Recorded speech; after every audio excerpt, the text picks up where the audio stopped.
Welcome to History Tape number 190. We're delighted to welcome you to It Happened in Grand Prairie as we present the history of Grand Prairie, Texas. We are very pleased to bring some special segments during the month of March, Women in History Month, and this will be our very first tape honoring women in history. And we're bringing to you a very special young lady that has meant a lot to Grand Prairie, Texas, and to its environs, and even going so far west as the Fort Worth area. Meady Nix, we're delighted to welcome you to the set. It's good to be here, Miss Jackson. Thank you. Yes. Meady Nix.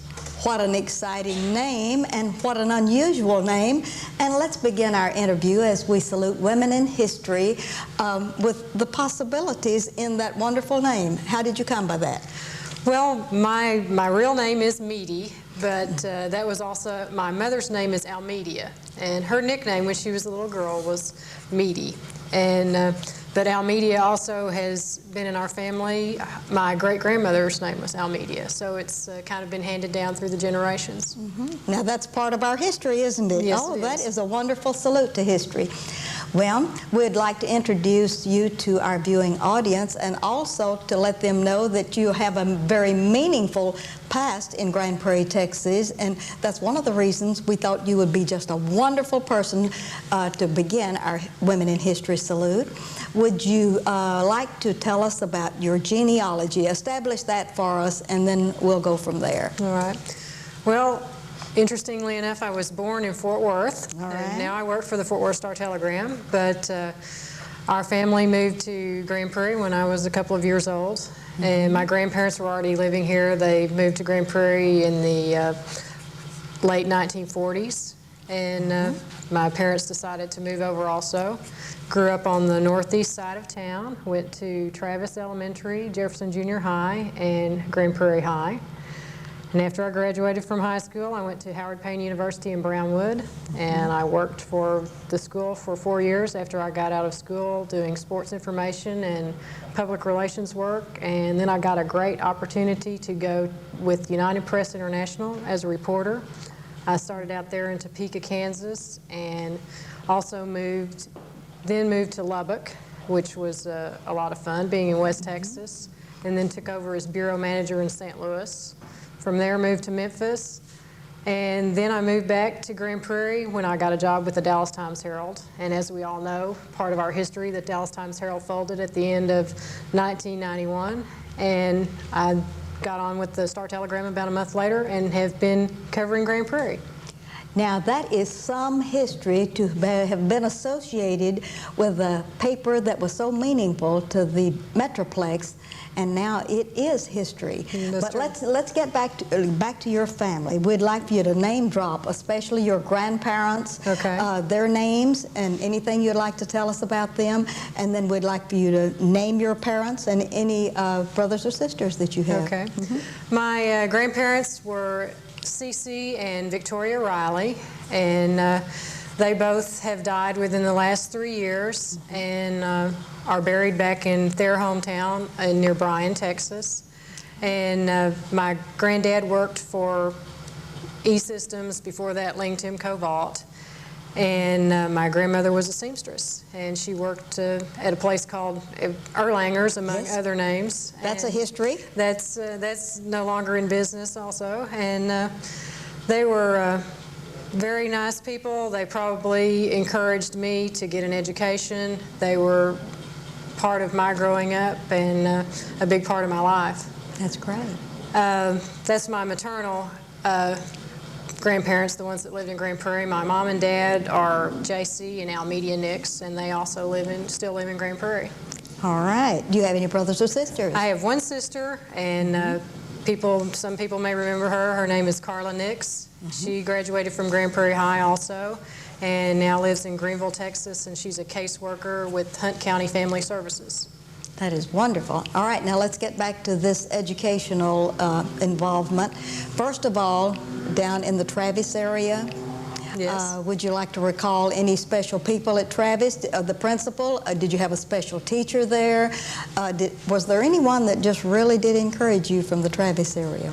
Well, there were several. In fact, my first principal was Bill Arnold, who used to be our state representative and was involved in Grand Prairie education for many years.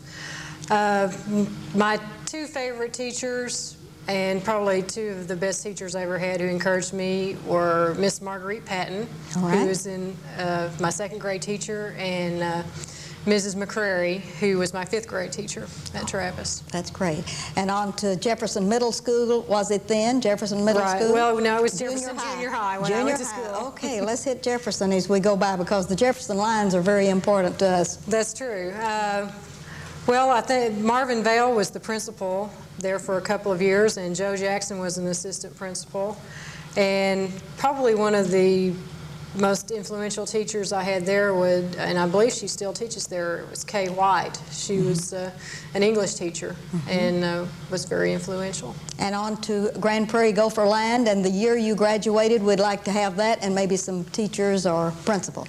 I graduated in 1976. I was one of those bicentennial graduates, and there were a lot of teachers at Grand Prairie High who were really good. Mrs. Marilyn Braun was my journalism teacher and was the sponsor of the Prairie Dog when I was editor there, and she was probably one of the ones who was kind of instrumental in steering me towards journalism. And leaving Grand Prairie High School then and going on toward Howard Payne, I believe? Right. All right. Why that choice? Well, it was, I grew up in First Baptist Church in Grand Prairie. I wanted to go to a Baptist school, and it had a journalism program that I was interested in. It was small, and I thought that would be a good choice for me, and it turned out to be, because it really gave me a lot of contacts and direction in my future career. The journalism teacher there, who also has a very big love of genealogy, is Miss Tessica Martin, and she was probably the most influential in helping me decide what I wanted to do as far as to go and be a writer. And coming from Howard Payne and then going on to your next step, what took you in that direction? Well, I left Howard Payne because after I'd worked for them for 4 years, and I was looking for a new challenge, and I had met some people who worked for UPI in Dallas and made some contacts there, and they said, well, one day they said, would you like to come for an interview? And I said, I'd love to come for an interview. And so about 3 months later, I was moving to Topeka, Kansas in a U-Haul trailer, so it was a big step to move out of Texas, but it was also a lot of good experience. Yes, and then coming back to Texas, what brought you back to the Dallas Times-Herald? Well, the real reason I came back was I really wanted to get back to Texas because I'd been away for 3 or 4 years, but UPI was having financial problems, and I got laid off. So I knew I had to have a new job, and the Herald hired me, and here I am. All right, and in the transition from the Herald, how long were you away from news work before you went into the Star-Telegram area? About a month. About a month. Oh, that's great. So that wasn't very long. It's exciting covering things from the Star-Telegram area, but I'd like for you to show and tell. Okay. Yes, let's see some of your wonderful work from the Star-Telegram. Okay. Well, this is today's paper, the day that we were taping this show. And in the Arlington Metro section is a lot of times where the Grand Prairie stories will appear. All right. And here today we had a story about an upcoming city council vote over here on alcohol. All right. And also we're in the midst of city council filing, so we had 4 stories today on people who have filed for city council. Oh, that is. And every day in the Star-Telegram you should find, at least 1 or 2 stories about Grand Prairie, because we really have made a commitment in Grand Prairie to cover the news. That's right, and since you are from Grand Prairie, does that mean you get a double jeopardy as far as Grand Prairie is concerned? Well, it means that I think that one of the reasons I was hired was because I knew Grand Prairie. I grew up here, and I have gotten to renew some acquaintances and some friendships that I had when I was growing up. And it has helped me, but in a way it's interesting because people know me, and they've known me a long time. So, but it's been a lot of fun being back in Grand Prairie. All right, and if we had any in our viewing audience, those that might want to know where to get a Star-Telegram subscription, are you prepared to tell me that? I certainly can tell you that. All right. Anyone who wants to subscribe to the Star-Telegram 817-548-5400, and they'll be happy to take a subscription number. And the price for delivery to your home is $10.95 a month, which is not a bad price. That's wonderful. Now, that puts something on our history tape that maybe 40 years from now, when someone plays that, they couldn't imagine you're being able to get a Star Telegram for that price, because they're going to probably be $50 a month. Well, that's true. I'm sure they'll try to hold the cost down, but I think the price will go up. All right, now let's look to the future. This is a history show. We've done the past, we've done the present, what you're doing now. What's coming down the pike for Meady Nix? Well, I really I enjoy what I'm doing right now, but I would like most people, I think I probably have aspirations to move up in the newspaper world, perhaps become an editor or a publisher or something like that. Maybe if not with the Star Telegram, maybe with some other paper. Mm-hmm. And do you have national or international aspirations? Well, if the right opportunity came along, yes. I mean, I've liked politics a lot, and it's possible that if something came up in that arena, I would be interested in a job that involved something like that, as long as it was in the media realm. Mm-hmm. We know that you're a splendid writer. Do you have any interest in the photographic journalism? No, I've never really been, I had a course in photography when I was in college, but I can't say that I'm very good at that. I leave that to the professionals. All right, if you wanted to leave something lasting on the tape, would you look out into your camera and possibly tell young people how exciting it is to choose this career, what kind of a commitment you need to make, and anything you'd like to say to encourage our young people? Well, I think that journalism and writing is a good career. It's certainly been a lot of fun. You never know from one day to the next what you'll be doing, and that's one of the things that I like about it. It's never dull. There's always something new. I would warn anyone who is thinking of entering this field that if you think you're going to get rich, you won't, because the journalism field, for the most part, is, I mean, you get paid, but it's hard work, and it's not, you won't become a millionaire doing it. Of all the stories that you've covered and written, what is your favorite or the most exciting coverage that you've done? Well, I think it's one that a lot of people will remember. Back in October of 1987, there was a little girl called Jessica McClure who fell down a well in Midland, Texas. Mm-hmm. And I got the call that this was going on about 2 p.m. one Wednesday afternoon. I can remember it because I was sitting in the office thinking, you know, it's not much going on today. And so I threw a few things in the car and headed down to Midland, and I was in Lubbock at the time, didn't know that I was going to be out there for about 54 hours straight with no sleep, and in the backyard of a Midland neighborhood, you know. And it was a worldwide media event, and the thing that is best about it is that the little girl was gotten out of the well, and she was all right, and she's doing fine today. Yes, and that was the exciting ending of a very special history drama that you participated in. Meady Nix, I want to thank you particularly for being our very #1 Women in History candidate today. I want to thank you for the good, wonderful coverage that you give to Grand Prairie, and for your commitment to good, clean journalism. Thank you. And for the good things you do for all of us. All right. Thank you very much. And we'll be.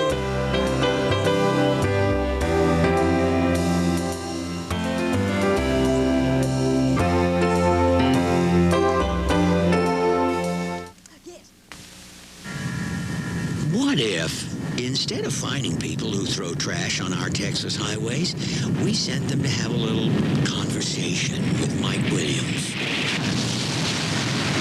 Just what if, every time a piece of trash blew out the back of a pickup truck, Mike was standing there to hand out the fine? It's just a thought. As we continue our history tape number 190, we're very excited as we're celebrating Women in History Month. And of course, the other interview was with Meady Nix, a former Gopher, and now our second former Gopher for our interview series of Women in History for the Seroptimist International of Grand Prairie, Texas. We're very pleased today to bring to you Dale Brown, a very special young lady. Welcome, Dale, to the set. Hi, Ruthie. Glad to be here. We're very excited about your being our second candidate of Women in History. We want to talk with you about your history, but we'd like first of all to establish your genealogy. Would you look out into your camera and tell us about the real Dale Brown and maybe her parents' name, anything you'd like to into your genealogy? Would you do that? Thanks, Ruthie. I was born in the panhandle of Texas in a little town called Shamrock, and lived there for about the first 5 years of my life with my grandparents, because during that time, of course, you know, it was World War II, and my mother was a registered nurse and worked for North American Defense Plant here in Grand Prairie, and of course that's what we now know as LTV. My father was a pilot in the Air Force, and so during those first formative years, I did live with my grandparents. Would you name your grandparents and then name your parents, please? Okay, my grandparents were Mr. and Mrs. Tom Smith. They're of Shamrock. My grandfather is now deceased. My grandmother's still alive, 96 years old. My mother is Mrs. Madeline Banks, and she's retired from General Motors. And my father was killed during World War II and serving in the United States Air Force. Would you name him and tell his rank or anything you'd like to say about him? He was Lieutenant Charles Dale Eubanks, and he was originally from Breckenridge, Texas. Graduated from Breckenridge High School. And then my mom went on to remarry and had 2 sons. Would you name her second husband? Okay. She married, her first marriage, her name was Eubanks, and then the second time she married Robert Banks. So that always was a little bit confusing for the teachers in school when I was in school. But she has 2 sons by that marriage, Terry Banks of Keller, Texas, and Mike Banks of Grand Prairie. So those are my family members from... Did you have any brothers or sisters other than your 2 stepbrothers? No, I'm an only child from my mother's first marriage. So. Oh, that is exciting. And growing up in Shamrock, Texas, was that an exciting time for you to spend with your grandparents? Yes, it certainly was. My mother comes from a very large family. She has there were 9 children in that family, so there were always a lot of folks around, and so those are happy times as I recall them. What did Dale think of beginning school, and where were you at that time? Okay, I was right here in Grand Prairie, and my mother continued to live here in this area. And I began my school years at William B. Travis Elementary here in Grand Prairie, and went from 1st grade through 5th. And at the latter part of the 5th grade, my family moved to Shawnee, Oklahoma. My stepfather was a tool and die maker, and we lived there until the latter part of the 7th grade, came back and attended Grand Prairie Junior High School, which is now Robert E. Lee. And in the 9th grade, that was the year Jefferson Junior High, or Jefferson Middle School as we now know it, opened, and so I was among the first 9th grade class that attended Jefferson. Oh, and from Jefferson on to Grand Prairie High School. Yes. All right. But let's go back to Travis. Travis, were there special teachers, a special principal, someone that was your mentor, a teacher that really was a good friend other than being a teacher? Well, I guess everybody probably remembers their 1st grade teacher, and I do mine. That was Gertrude Frazier, and she's now deceased. But I always have very pleasant memories of Mrs. Frazier, and went on as I began my teaching career and taught with her at Bonham Elementary School, which was a great delight for me, but I don't think it really pleased her a lot as I walked up to her as a grown woman to remind her that I had been in her 1st grade class. But it was a joy for me. And then, do you remember your principal? Jack Robinson. Jack Robinson. Longtime principal in Grand Prairie. Yes. And then on to Grand Prairie Junior High, which is now Lee. Tell us a little bit about your career there. Well, there are not a whole lot of memories there other than I was terribly shy during those years, and I think it was on after when I went to Jefferson and was a cheerleader at Jefferson, and in those days that was big happenings to be the cheerleader, so that kind of drew me out of some of that shyness. But name your Jefferson cohorts. Well, Tom Hawley was the principal there, Right. and I think had a lot of influence on my life. And then I went on to Grand Prairie High with Mr. Hawley. You know, he was the principal there also. Probably the teacher, though, that has had the most influence on my life was a teacher at Jefferson, and he retired and ended his teaching career at South Grand Prairie High School, and that was Jim Wallace. Jim Wallace. And he was a very positive influence in my life, both as a student and then as an adult. Yes. So, And on to Grand Prairie High School to Gopher Land. right. Again, some busy years, very happy years during that time. We were still segregated in Grand Prairie High. As I look back in my high school annual and through my memories, I remember that we had only 2 Hispanic students in the whole school. And of course, like I said, we were still segregated, so Dalworth High School was then in operation. So the school, those days seem a little calmer compared to what our high school students do today. They were busy times, but we certainly didn't seem to have the temptations that the kids have today. So, Your favorite teachers, favorite subjects? well, probably always English and language arts, and had Mrs. Verena Height and Ellen Roy, so those were some real formidable memories Tough there. teachers. You got that right. But I think good preparation for my college years. So, And graduated with the class of? 1959. That was a good year, wasn't it? Okay. Yes, Was there any specialty for you in high school before you went away to the university? No, as I went through high school, I always thought that I'd follow in my mother's footsteps and be a nurse. And that was certainly an endeavor. I went to Texas Women's University in Denton with the thought of becoming a nurse. But it didn't take me but 1 year to realize that that was not going to be my talent. So I transferred to North Texas State University the following year. And I did receive my bachelor's degree in 3 years. And I've never regretted changing from nursing to education. So. All right. And then when you had finished at North Texas, then what happened to you? I was married toward the end of that senior year and began teaching for only 1 semester in the Dallas Independent School District. I taught at Wheatland Elementary School. And then resigned at midterm to have my first daughter. All right. And that was 30 years ago. All right. Let's name your personal family now and your children. Okay, I have a daughter named Kara, Kara Payne. I have a son, Jay, a son, Lorne, and a daughter, Micah. The 3 oldest children are all graduates of Grand Prairie High School, and my youngest daughter, Micah, is now a sophomore at Grand Prairie High. And you would name your wonderful husband? Yes. My husband is Jim Brown, who was a longtime employee of the Grand Prairie Post Office, and he also graduated in 1959. So we've really kept Grand Prairie High in the family. You really have. Yeah. That is just splendid. All right, let's go from there. You've begun your family. Then what brought you back into teaching and education? Well, Jim and I did settle here in Grand Prairie, and after the birth of our daughter, Kara, it was certainly evident that Dale would need to continue to work. And Mr. H.H. Chambers, then superintendent of schools, was nice enough to give me a job and began my teaching career at Fannin Elementary School as a first grade teacher. What level? First grade? First grade All with right. Mr. A.B. Kane. He was our principal. And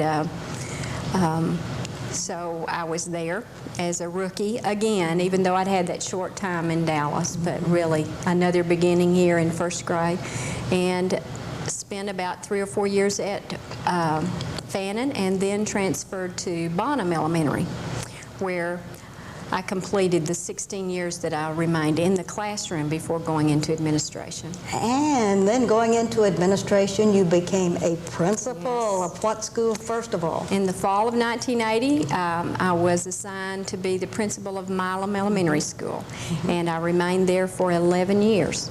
And 11 years of principalship. Yeah, and what a nice community the parents and students of Milam really were. So it was home for a long time. And then in the fall of last year, I was reassigned to Garner Elementary School. And so I'm beginning my second year at Garner. And like it? Yes, love it. Oh, that is really wonderful. Love it. Now, outside of the teaching and principal profession, are there organizations or groups or churches or anything that you're involved in that you'd like to put on this record? Well, I'm a member of First United Methodist Church and have been throughout my married years. I grew up in First Baptist Church, but married a Methodist, so I went over, as the Baptists say. So I'm delighted to be in that church family. I'm a member of Delta Kappa Gamma, which is a teaching society organization. So those are my main endeavors outside my school life. How is it to be a principal and have a sophomore in the school that you attended in Gopherland? Well, that's Micah is special. Yeah, that's a nice feeling. I don't know, sometimes I find myself trying to, I think, relive high school years through her, but it's really changed a lot, not only in looks, but in every aspect. So it's a different Grand Prairie High. What is the forecast for Dale Brown? We have the genealogy, the past, we know the present. We'd like to know for your future. We have 2 minutes left. You can give us 1 minute of that, and then we want you to give an exhortation to the young people. Well, I think that my goal certainly is to continue to be a principal. I find it to be a most rewarding career and a very important job, and I'm very pleased to be involved with the students of Grand Prairie, so that I hope to retire successfully from being a mid-management. So that's where I hope to finish up. But as far as a word to the students, I just would encourage you to do the very best you can and to look for positive role models in your life. The future holds a lot of challenges, but certainly holds a lot of difficult times for you if you aren't prepared. So that was a wonderful message, and we have about a half minute left. I'd like for you to speak to the parents and their role. I would just encourage you to do as I see the parents in the Garner community doing, is just to be involved with your students. Be there when they're performing. Make yourself known in the school. Know your teachers and be a part of your school, because those are your tax dollars at work, and that is your school. And probably in the last seconds that we have, of all of the people, who is your most favorite mentor? Would have to be Jim Wallace, my teacher from Jefferson, and perhaps Kathy Zollers, a former employee of the school district, who encouraged me to be where I am today. That is wonderful. We want to thank you, Dale Brown, for being a wonderful part of Women in History, our second interview on a very special taping that we have for the month of March while we celebrate Women in History. Thank you for being with us today. And this is Ruthie Jackson reminding you that history is as we live and do.